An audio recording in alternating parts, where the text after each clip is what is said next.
to the channel, and today on the 2G Eclipse 96 Eclipse GST we are going to be installing polyurethane shifter base bushings. In the last video we installed the Megan Racing short shifter, and now we're gonna enhance it with some polyurethane bushings. So the first step is you're gonna need a 12 millimeter to get these bolts out, and then you're gonna have to pull out the metal sleeve that lies in between the bushing. We're gonna reuse those. Get your needle nose and go ahead and pull it out. I'm gonna attempt to do that. Alright, so we pulled it out. Okay, so once you have the bolts out and the sleeves out, these bushings are going to want to come out from the bottom up. So you're just gonna lift up on the plate and use like a needle nose pliers or something to push it through and out. So this is your stock rubber bushing, pretty squishy. And this is your new polyurethane bushing, a lot more stiff.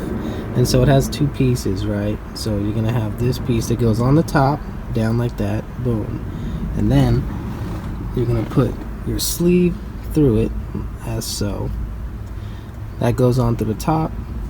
So you're gonna put this from underneath the plate, just like that. And then you're gonna slide your bolt through and bolt it down. And we're going to do that for all four corners. Okay, so to get this back one, it's a little tricky because there's this cable in the way.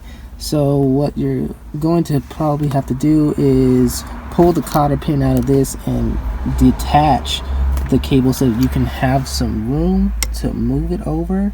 And I'm going to see if that gives me enough leverage, enough room to get a socket in there.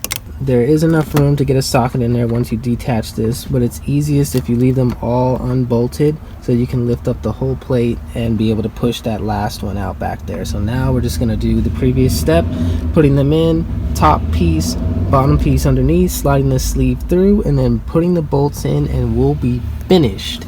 Ladies and gentlemen, there you have it. The shifter base polyurethane bushings are all bolted down now, and I gotta say it feels, now this alone won't make too much of a difference. It just prevents the shifter plate from moving back and forth when you slide it into gear. Now there are these are polyurethane, but they also sell metal bushing ones. I just already had these, so I put these on. Obviously the metal ones would be stronger than the polys, but the polys feel pretty good. So yeah, thanks guys for watching. I hope this tutorial made it much easier for you to install them. And as always, like, comment, subscribe, and peace. See you later, and get out there and drive.